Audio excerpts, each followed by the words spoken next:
Okay. Okay, there. There we are. You can stay on Zoom, Whitney, no problem at all. Facebook will be slightly delayed. Especially if you want to ask questions live. If we can't do that on Facebook, but we can turn you on live on Zoom. So if you want to stay there, we can answer your questions live. That would be awesome. Move this way a little more. Okay. So we can. And I'm going to go on Facebook, make sure we got our. All right. And then I think what I'm also going to do, I don't have it here. I don't have earbuds here. So.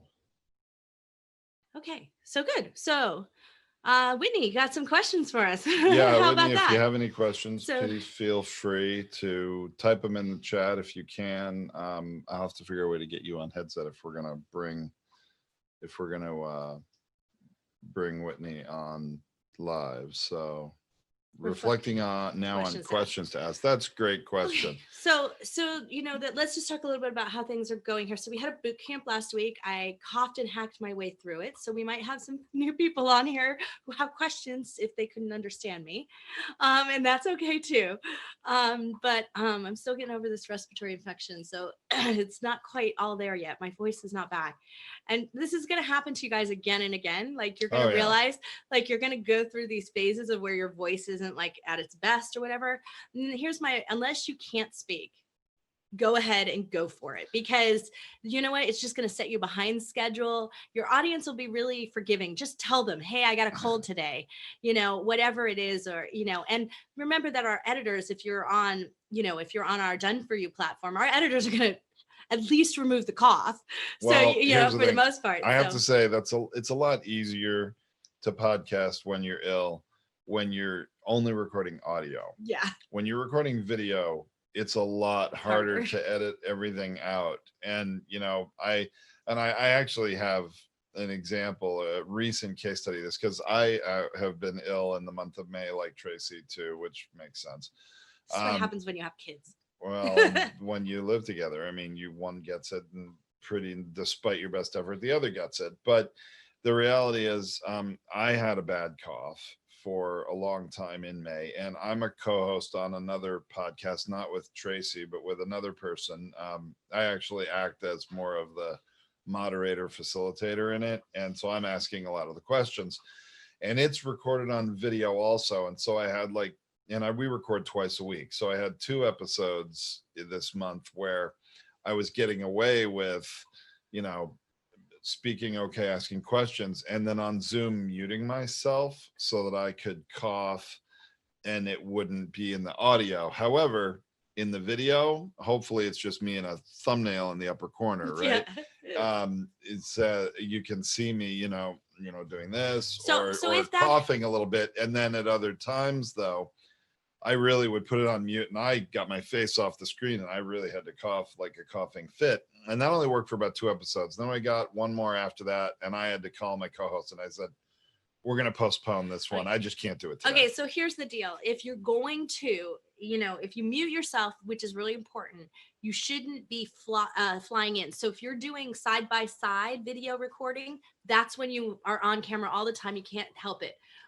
If you turn yourself on mute and your video off, you actually won't appear even in the small button anymore. Right. So that's okay, but you should warn your co-host ahead of time or your guest ahead of time if that's the case. And that's when you're recording speaker view, right? Whoever's the speaker is the larger view. And that pops back in. And so when they're speaking, you can go ahead and mute yourself and turn your video off, cough and do whatever you got to do, and then turn your video back on, turn your mute on, do it in that order. And you'll be back up in the top in the corner. But no one will think anything of it because they're concentrating on the main speaker at that point. So from that standpoint, it won't have any issue at all. Right. But in our case, for mostly I record speaker view without the thumbnail of the other person. So you can't see what they're doing. That's a good tactic to do it. And it helps when you have things like that.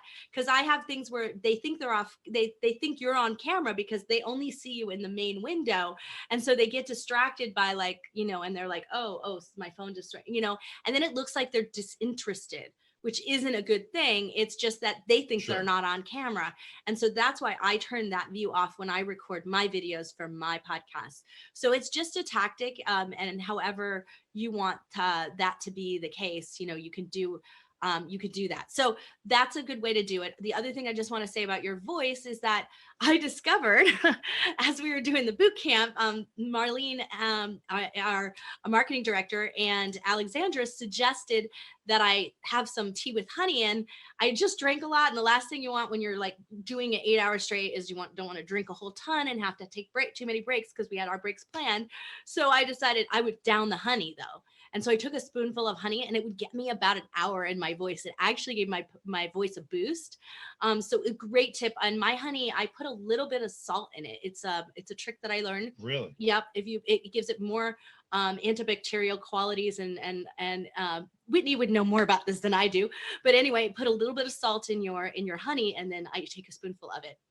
Whatever And works. it worked fantastic. Great. So, all right. So let's try to address what Whitney's talking about, reflecting on questions to ask. You have actually done several different episodes, and you I talk a lot think about questions she's to reflecting ask. on a question to ask us now. Yeah. Oh, not interview questions. I thought that was referring to interview questions. Sorry. Yeah. So there's a couple of things. That Whitney is a co-host. So we're just about to record a co-host episode. That's what we're going to do after this. We're going to record some tips on co-hosting. And so, but I am curious about Tom's answer. So, okay, Tom will give his answer. Yep, we'll give Tom. So Whitney's curious about Tom's answer either way. And so co-host tips, yeah, we're going to do a whole episode deep dive on it. Right. But this is the thing, is that someone tends to dominate the conversation. It's always going to happen. And if you want it to be more balanced, and that's something that I think that Whitney, you were looking for, is then you have to let each one of you prepare for the interview. So you have to take trade off, because who's ever more prepared for the interview will dominate the interview and dominate the conversation. So if you're interviewing somebody else, that's how it goes. Or if you're doing topics, to trade off. I think that's the best way if you want a really balanced one. If you're okay with that, like, I'm going to dominate the conversation because I typically do that anyway, and it's authentic to you, then go for it. And you're on a show where you're a sidekick. So that's a different kind of co-hosting. Yeah. I mean, what I like about co-hosting is when it's just the two of us talking on a subject. I think that works really well. Yeah. Creates a very dynamic dialogue between two people instead of just a monologue of one person. I mean, don't get me wrong. Some people who are solo hosts are excellent at just speaking themselves and speaking with authority and cleanly, articulately, and being entertaining as well as informative. And for those people, fantastic. More power to you. I personally, I mean, I do it sometimes too, right? I record solo episodes. I don't think I'm the most dynamic or engaging or entertaining speaker when I do that, but I do have a lot of good information, and I sort of get by with that. But I think you're probably more interesting to listen to as a speaker on your own. But the dialogue between us creates a really dynamic conversation. And then the tough part is interviewing people when it's both of us. There's 3 people in the dynamic. It becomes a little awkward, and it's hard. I definitely feel when we interview people together, there's one of us that's more dominant than the other in that interview conversation. Well, now we both. I'm kind of a professional interviewer, so like it's what I do for a living. So asking questions are really great. So that is kind of how we do it, is that I tend to dominate the interviews for sure. And then you dominate the post conversation, or you kick off the post conversation. So that's what we do. If we're going to bring Whitney on Escalation Live, no, I need you to go get that earbuds over there for us to hear him, because we're using the system because of our microphone being hooked up. I guess I could probably, it'd be better for the recording of it and the replay if we use this earbud to listen. Whitney's a her. We're going to, did I say he? Yep. And we have a Whitney. We have a Whitney who's a man, and I apologize, who's another customer. Okay, it's a little far away, so I can put one ear in. No, I'm gonna get this going so that we bring it close. So I just need to. Whoop. Oh, we have a desk that raises and lowers, and all of a sudden it's going up. Which is a really I'll lock it. But that's also a really good tip. No, you need to give me one. Oh, you want one of those? Yeah, that's the whole point.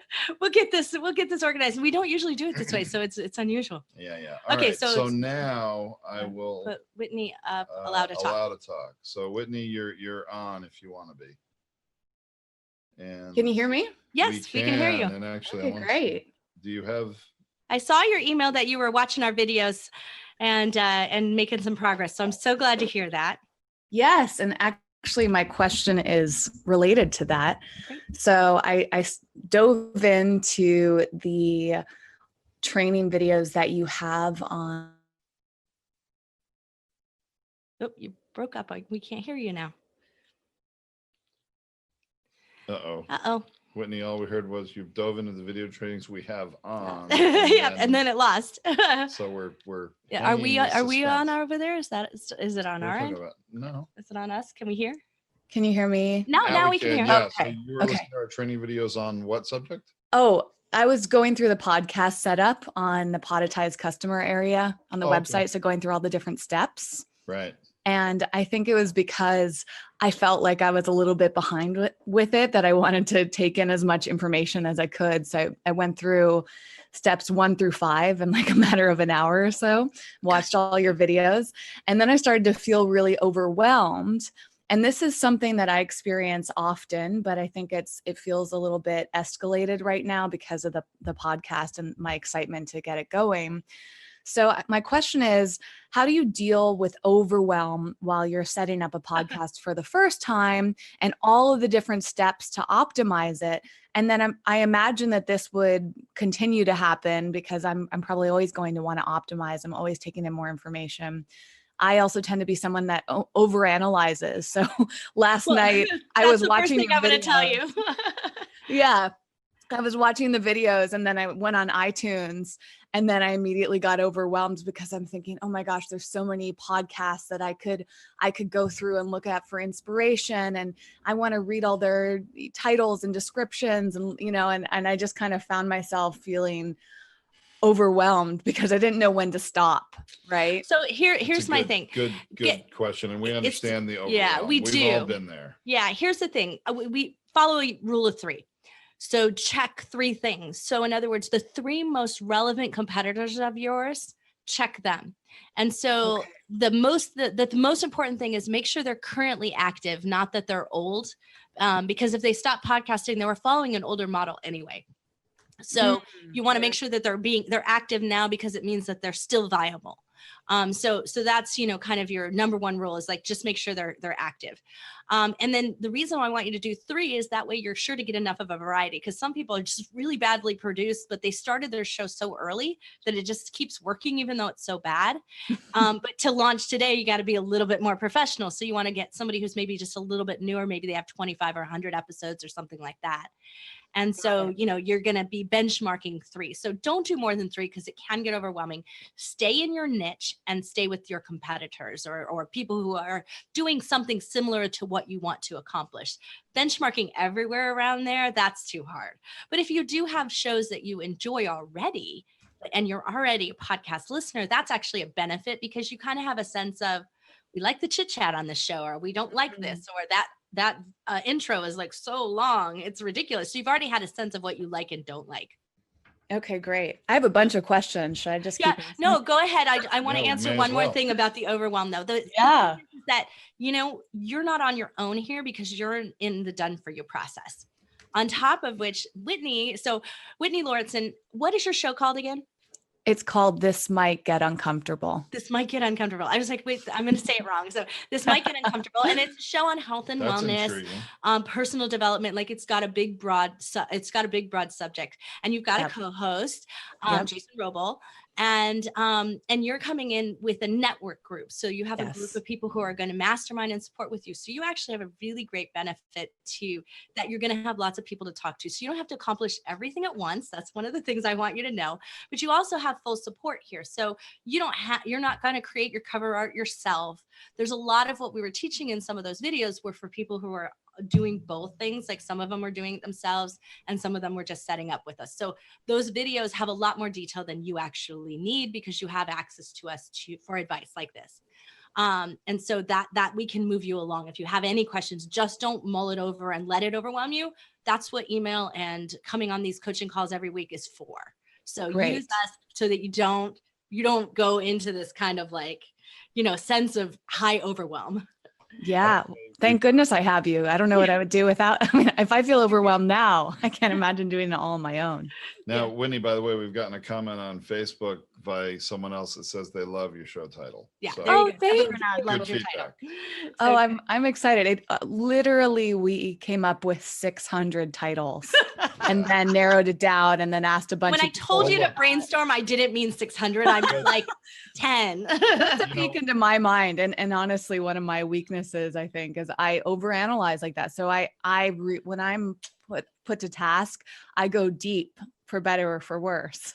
Well, that's good that you're being thorough, but at the same time, don't get paralyzed by it and hold yourself back. I mean, I like that you're looking at other descriptions. I think though, descriptions of shows are probably are so all over the map on shows that And yeah, just some of them are done because badly. a lot of them are done very badly. So I don't know that you may find more examples of what not to do than what to do. And the reality is the length of descriptions, the length of the amount of characters you can use has changed so much over time in the history of podcasting, really driven and governed by iTunes more than anything, that I think knowing today's rules is more important, and which is 4,000 characters. And from a SEO perspective, a search perspective, you want to use all of them.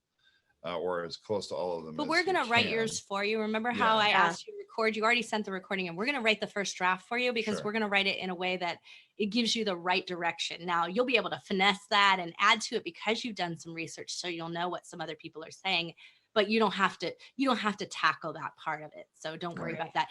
Since those original videos, because some of those are old, we're going to substitute my new description video because I just did a new video about all how to of those- record, which I gave you actually, the lesson live. Most of all of the videos you've been watching were recorded a couple of years ago, and most of them are slowly being replaced over time with any new and current information. That leads me to another question because I think I wasn't sure if I was confused or if it was just outdated, but you were talking about tags in iTunes. And when I was doing my research of other podcasts, I couldn't find tags visibly. I could see the categories, but is that something that iTunes used to have? Like in the customer setup or a podcast setup, you can write out like 3 to 5 tags for your show. Yeah, they actually still do use tags. They call them, you would see them as categories on the consumer side, but on the back end, they call them tags. So how do you have multiple, because each show only had one category. So how do you have multiple? No, that's a different category. That's a different category. Yeah. Oh, okay. Category that your show is listed in iTunes and will chart in the rankings within, you get up to 3 categories to list your show in on iTunes. Other platforms like Google only gives you 1. So you want to figure out what the best one is, and the other 2 most closely relevant for iTunes, and certainly we can help you with that. But tags are literally keywords or phrases of words that you think people might type into the search bar on iTunes or whatever their favorite podcast app is. If they didn't know, if they're just searching in the category or in the genre of what your show is going to be about, what might they search on that you want your show to come up in that search for? And so the search within all of the podcast directories is going to drive off of a few different things. The title of your show, although the title of the show is, I would worry about keywords the least. Because you want your show to be catchy, right. Name, it's a brand for you, right? So I'm not worried about keywords there. The subtitle, if you have one, and not every show does, but if you have a subtitle for your show, that would figure into the keyword mix for search within the search bar on the podcast platforms. The description, more than anything, is where you can put the most words in there that will be relevant and bring your show up in search. And then the tags are just another way.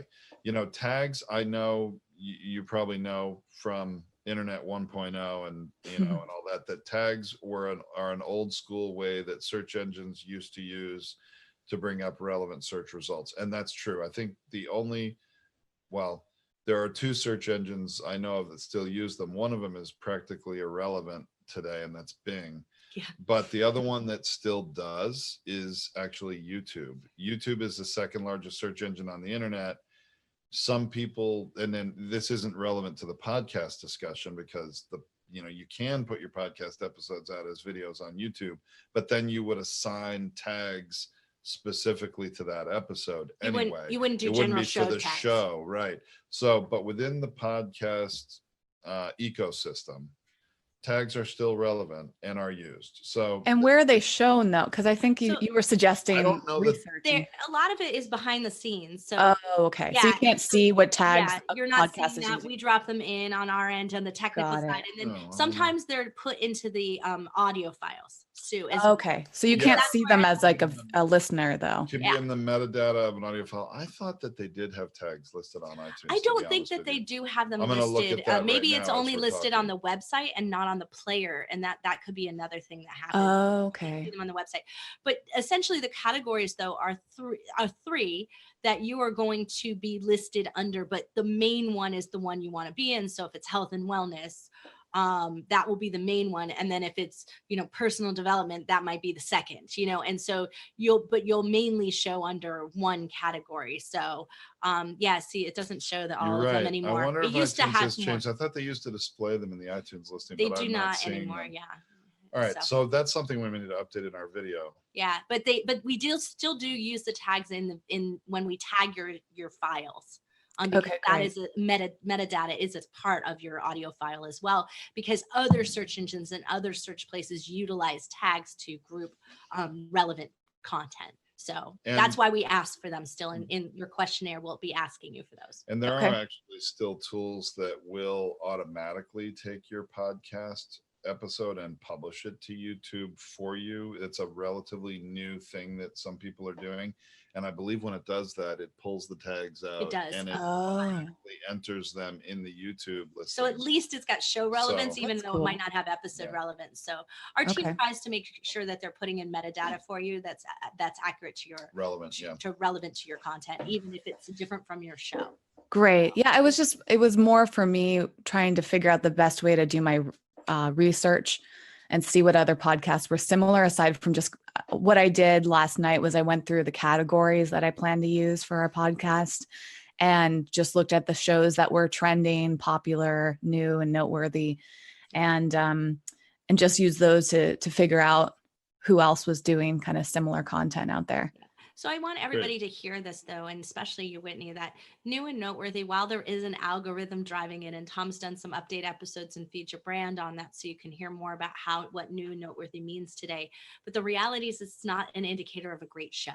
Right. So Well- it's not I mean, there's a lot of those that put more episodes in at the very, very beginning, get a lot of downloads, do a lot of email programs, do a lot of that. Yeah, you're going to get a boost and everything, but it is long-term sustainable plays. That is the sign of a good show. So if you have constant subscribers listening every week, then you have a great show. So that's just keep that in mind, that while we try to give you everything we can at the beginning to help your launch, the reality is at the end of the day that your show, it's the content and your ability to engage your audience that matters. And while I agree with that, Tracy, I also want to just mention I've found more and more shows actually getting featured on New and Noteworthy this year, especially in 2019, ever since late January, and more recently, even several new shows we've launched have gotten there quite quickly. And I don't think it necessarily means your show is going to gain a larger audience faster. I don't think it necessarily has as big a positive impact on your show as everyone might like it to have, but certainly is really nice to see it there when it happens. And when the show launches, you want to monitor it daily because it will change daily in your category. And if you get featured there, screenshot it and use that on social media. I mean, if nothing else, you can use it as some good material to help spread the word. That's right. So what other questions do you have? Well, speaking of researching other podcasts, I think this is something I've since I've been creating content for 10 years, I've dealt with on YouTube and blogging, social media, but it's still hitting me as a new podcaster as falling into the comparison trap. So there have been times where I felt like, okay, I'm doing something, it feels unique to me and my co-host Jason, and we're really excited about it. And then sometimes when I go on iTunes and start looking at other podcasts, I realized, oh wow, there's a number of people doing similar types of episodes. And then part of me thinks, oh, am I just adding to this, is it just too similar, or keep in mind, this is even really how do I make it, because I know it's not actually similar, because Jason and I are different people than those other podcasters, but it's almost like then I start thinking, well, how do I make my cover art and differentiate myself, and how do I make sure the episodes are titled right so that differentiates? And it's like, I don't want to get too obsessed with that differentiation or comparison. No, please don't, because you are very unique. You and Jason are very unique, and how you interact is very unique, and that's a play above a lot of other people, especially a lot of solo shows, because there's not a lot of co-hosted shows. That's an advantage right there, because it does create a dynamic environment in every episode, and so that will help you. But the cover art, all of these things are not set in stone. That's what I want to remind you here. I was going to mention that too. It's like we've changed our cover art 5 times, I think, since we launched one of our shows. So, you can change. You're like, you know what? And we thought we had like this unique standout color, and then everybody copied us and we had to do it again. So like, so that's what that is how it goes. So feel like this is it's a process and a flow. It is not, it's just something that says I'm committing to this and I'm committed for the rest of however long I podcast, right? It's not that way. We don't want you to get bored. We don't want your audience to get bored. We want you to be always excited about it. So there's that. The other side of it I want to say is that there's a lot of competition on YouTube, a lot of competition on Instagram. I know that you know that in social and how things go. And there's a lot more trendiness that goes on there, but there's a lot more sustainability in the podcasting industry. So those that are really good shows, it's the good shows that keep going. And it is the ones whose audiences appreciate them, who engages with them. So that's what you're going to get, audience feedback, and you might want to shift because of that.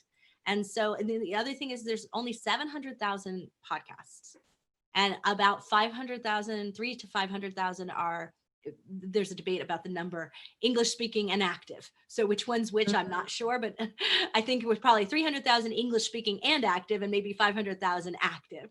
I think that's where our numbers are right now. So you don't have as big a pond. I mean, this is a pond, not an ocean. And so that in and of itself is an advantage for you, because I mean, think about this. How many times do you go on Netflix and you're like, I can't find anything? And you know that there's thousands of shows there, right?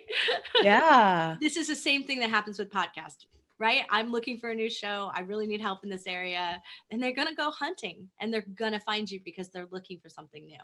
That's really helpful. And I will say that when I was going through the training of yours, I think it was Tom that said that most podcasts stop after like 23 to 25 episodes. Is that still true? Right. That is still true. If you get past that threshold, really, if you get to 25 episodes and continue, you're going to continue likely, or statistically, you're going to continue for a long time. Well, that's good news, because we've recorded 20 episodes so far and we haven't even launched yet. That's great. No, that's great. And actually, I mean, that's why we want to get you going here, because you're ready. Well, and one of the best launch strategies. I mean, we've had a few shows this year and some late last year launch literally with 25 episodes on day one. Most recently, one show launched, I think, with 11 or 12 on day one, but then is publishing one per day for the next, for the foreseeable future. When you have launch with that kind of content, you actually gain a larger audience faster, and also you start charting on iTunes, in the rankings a lot faster, just because of the numbers. Every subscriber gets you 1 times however many episodes are published, right? And then, since there's so much content for them to consume, they try to catch up, subscribe. So I mean, it is something that the more content you create, the greater the benefits and the returns for you will be as the hosts, and also obviously the greater benefit the listener gets because they have more content. So I'm glad you've recorded that many, and that's a great sign, and you should see some great results. I would imagine out of the gate, depending how many you launch with on day one. I don't know what the plan is. Yeah. So the other thing that I did a webinar for Michael. That's how we met Whitney. And so I did a webinar for him, and I said the statistics that typically podcasters quit at 7 or 23 are the early stage numbers. If not, they usually make it past 100 episodes. And many do stop at 100. They're like, wow, that was like a feat, and they're done. And then others just keep going. And so, when the chat started like firing up on Zoom, and I started looking over and going like, there were people who were going, I stopped at 7, I stopped at 23. How did you know?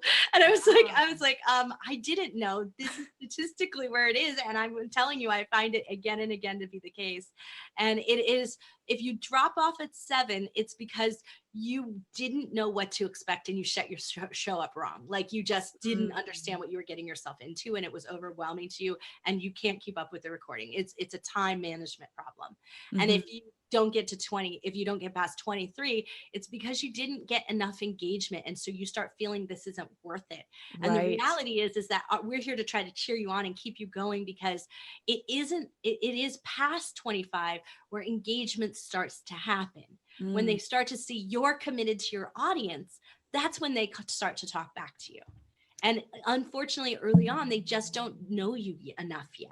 Right. And so that's really it is. Now, once you hit 100 episodes, there's no question they're talking to you. You'll have audience feedback on a continual basis. So that feedback tends to keep people moving.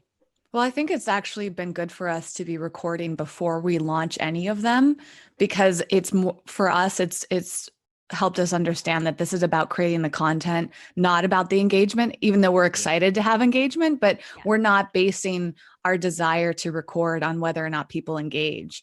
So that's actually been a good strategy for us, because it showed that we just enjoy recording them before we even get any feedback.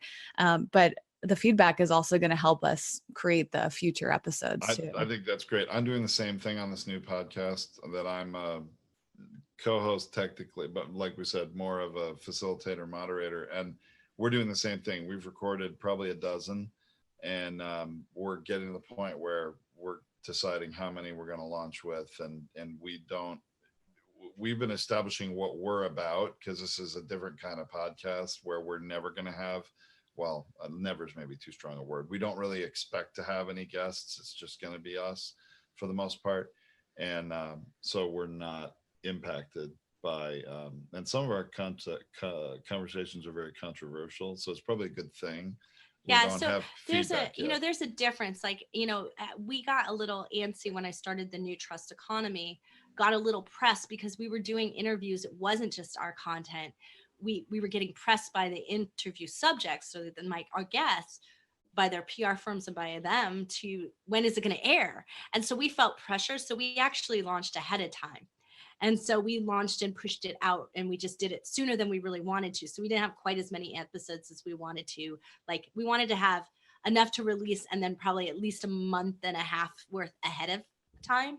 And we probably only had like 2 weeks ahead of time. So it really has taken me until like now. And so we launched that on almost end of January. It's taken me until now, where now I'm booked. Now I'm ahead. Now I've recorded episodes for July now. So, which is really good, because we'll probably take a few weeks off in July and I won't record any. So, that's what it takes. If you feel that pressure, you should just launch. Because for those of you who are listening to this, who might be thinking about that, it's like, if you're feeling pressure from the guests and you really want, or it's a timely piece of information, then you really want to start launching, and just go ahead. Don't worry about that 25 magic number or whatever it is you've given yourself. Just keep producing lots of content. You're under the gun to make sure that you get ahead of your schedule. Right. Okay, great. Well, on that note, another thing that I think Jason and I have felt like we were waiting for, but now we realize we're not sure if it makes sense to wait for it, is we want to start having guests. So the episodes we've recorded have just been the two of us. And as you said, because we're co-hosting, it actually works pretty well, because it's us having a conversation. So I think a lot of shows bring on guests, so it's not just one person talking. We will always have two people on the show, at least, but we would like to bring in a third person, and that's an outside guest. The challenge that we've run into is just finding, we don't have 3 mics yet. So it's like, okay, should we get a third mic, or do we just use 2 mics for that? Well, hold on. Are you and Jason are in the same room when you record? Yes. And we really would like, we would like to make it an exception, not the norm to do things virtually with our guests. We want to have these be in-person conversations due to the intimacy of them. Then to do it right, you are going to need a third microphone. And how are you connecting your two microphones to, and what are you recording with when it's just the two of you? We're set up through GarageBand. So I just have the two USB mics that go into the computer, and then I have the split tracks in GarageBand that records both of them. Okay, so GarageBand is one of the few programs in a computer that will actually recognize two USB. Okay, yeah, mics. we want to Most of caution them anyone don't. else out there not using GarageBand. One of your USB ports will default, so only one of the two microphones would end up working in this particular case. So you must use a program like GarageBand that will allow that does That'll activate both. recognize both. Yeah, so that's good. And because it's made for instruments and things, it'll probably even take a third if you have a third USB port. Yes. So I can make that work. I've been doing the research. It looks like I can make it happen. Yeah, with a USB So hub what or about something. that So a little third mic. red thing that you Well, tried out? Was that any good? You know, here's the thing. GarageBand to an extent will allow you to do this also. Most people would buy a USB interface that 3 microphones will hook up to and then go into one USB port Mm-hmm. to Yep. the computer where you can adjust the levels of each microphone Yep. on that other device. There's a really good one by a company called Focusrite, and it's called a Scarlett 18i8 is the device, and I think it's around $300 if I remember right. So it's not cheap. Focusrite. Focusrite. All right. The way that we've been doing it since Right. we're on the Mac, I found instructions for how to configure the two mics, and it actually, there's a program built into the Mac called Audio MIDI Setup. Yeah. And then there I can actually configure the two mic setup and adjust the volume of each of them. So do I even need a external device, or can I just control it all you in there? don't, but I can, and I know we've never met before today, but I can hear you're highly technically capable. Yes. And I'll tell you, most podcasters Are are not. Okay. And I mean, I struggle with some people to get them to use Zoom properly at the most basic level. So yes, you're right. You can, but it takes advanced understanding of your computer hardware and software to do it. So in your case, you wouldn't need this external device. You're right. But I would get a separate mic for each person. I also take time before each recording and double check your levels and make sure you're evening everybody out as much as you can. Although if you're recording separate track for each one, there's a lot of that can be done in post. Mm-hmm. So that's great. You like I said, you know what you're doing. Yeah. Not I many do. But you do have bleed over, right? And that's You happening will have in the bleed same over. room. So it would help to use the longest USB cords that you can and move each of you far away.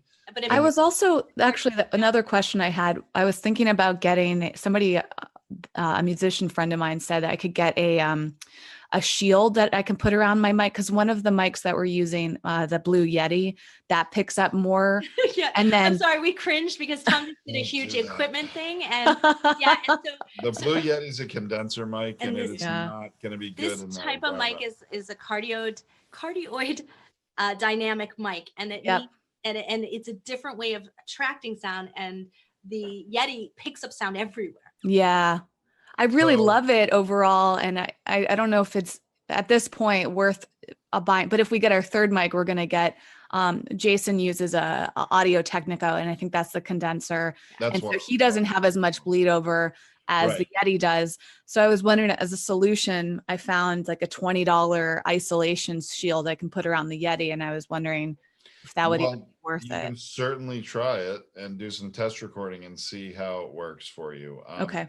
Personally, I know why people, the Yeti was the standard 5 and 10 years ago. Okay. It really was. I mean, I've had mine for probably about that long. So today, quite honestly, the technology in the Yeti, the quality is, not as good as other mics available today. The Audio Technicas in particular are very good. And in comparison, now I would say if you're going to record 2 people using the Yeti, both speaking into it would work better than certain other mics would. The difference is you're not going to be able to adjust the levels of each Right. independently, and you're not going to have separate tracks if there's any crosstalk, so you can't fix it. Mm-hmm. So the, I really, I don't recommend the Blue Yeti. I really don't.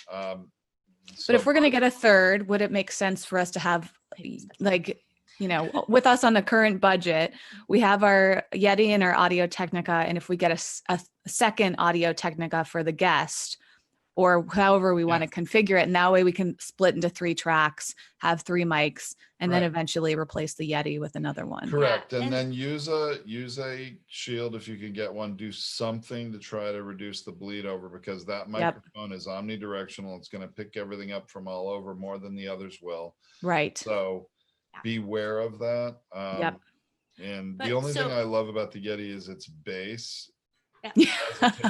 Like that thing is a boat anchor, and it ain't moving. Right. Really trip over it. So Whitney, you haven't gotten your mic yet. So you guys get a complimentary mic from us with the mic block on it, but you haven't gotten, so you're going to get one. Oh, so can that be our third mic? Be your third. Oh, and so great.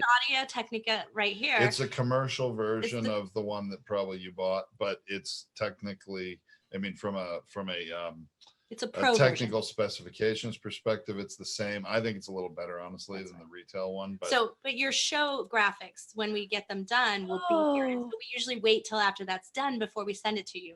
So that's why. That's so sweet. You guys are amazing. Okay, well, so you'll get yours, and then because you have another Audio Technica, I'll bring a second mic block so that you'll have one when I see you, and or we'll just send it with it so you can use it on the other mic. Oh, that's that's so really helpful. More useful when you're doing any video. Using GarageBand, you're not really recording video, but maybe you want to take some promotional photos of you guys suggesting, or if we actually plan to do the video of the episodes. We just have to. Great. That's another challenge we're working on. Find is that when you are doing a guest like that, if you use a square table, go across the corner. So, you've got your at the end, and you on one side, and your co-host or your guest at the other side. And that way you're pointing the mics opposite. That should also reduce a little bit of crosstalk. That's what we've been doing for the first couple episodes. We didn't realize that, but now we talk across from each other, and that seems to have reduced it a lot. The other way is that if you do that with a guest, put the guest in the middle and you two on either side of them. I know that sounds like they're going like this in the video, but it does happen. But the reason for that is really good is because you guys need a visual cue between each other. Right. True. So you don't talk, so you don't look like you're not organized for an interview, but it is hard to conduct an interview with 3 people. Right. So you want to kind of like raise your finger and give yourself each other the look. You need to have some signals that you each understand what you're meaning to do, so you don't talk over each other. And so, I mean, you'll have to create your own language. We do, right? When we want to talk. I mean, you're not even seeing here, because it's off camera, but if Tracy's talking too much, which she does a lot, that I would put my, I might put my hand over on her, knee, and or he'll make a little one sign like down low, or across when like off the side, right? He'll make that sign across the table to me that he wants to ask the next question. Right. And so that's how we do it. And it's, not scientific or anything, but it works really well for us. But and because Tracy and I, when we co-host, we end up, we're actually, unless we're at an event and we're recording episodes at an event or a networking event, or, a trade show or whatever, we're always recording people remotely through Zoom like this. And when that happens, what I like about doing that is we can conduct the interview with the guest. We can say goodbye to the guest.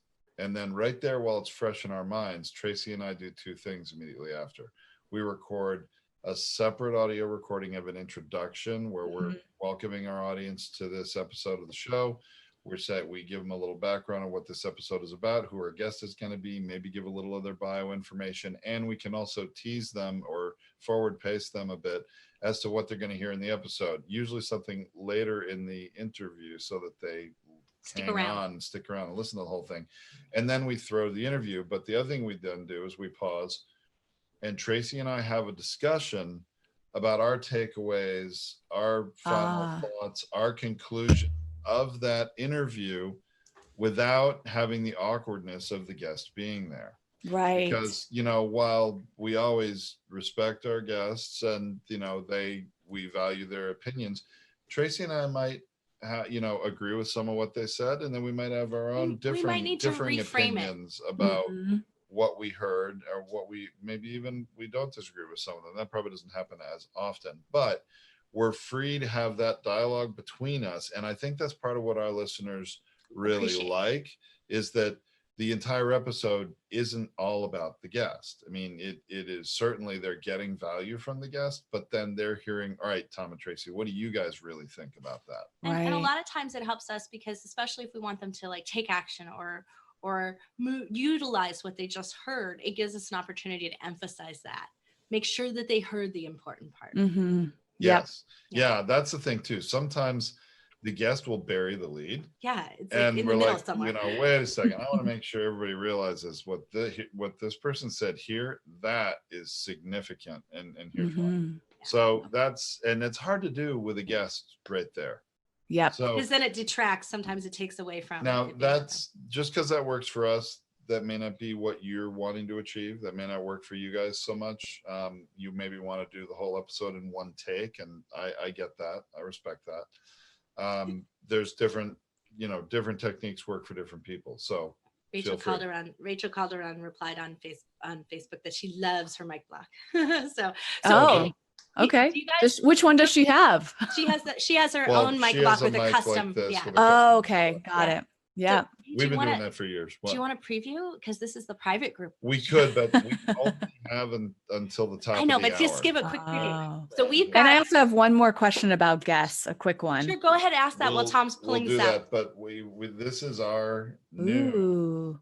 Podetize self-recording microphone. You see there's an SD card right here in Oh, it. cool. And that here, I'll actually turn it on. Come on, The Tom. lights There are it is. Yep. So you see that blue light LED lit up? That's the power on. And Whoa.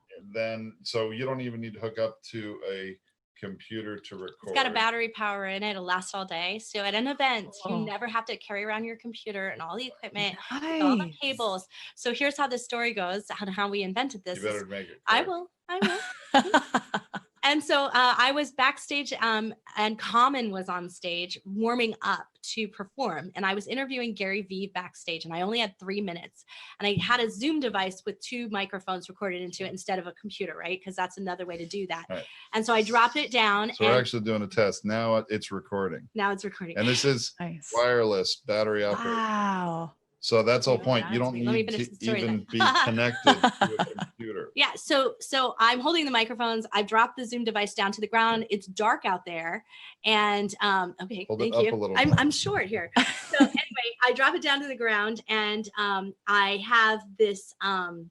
I recorded with Gary. It's amazing. Like the cameraman, everyone's sitting there with their jaw dropped about everything he said, and I asked him, and then it's over, and he walks off, and I go to pick up the device, and it died. It had no power to it. It ran out of battery. So I got none of it. And because the camera was far enough away and because of Common, it didn't pick up any sound at all that we could hear.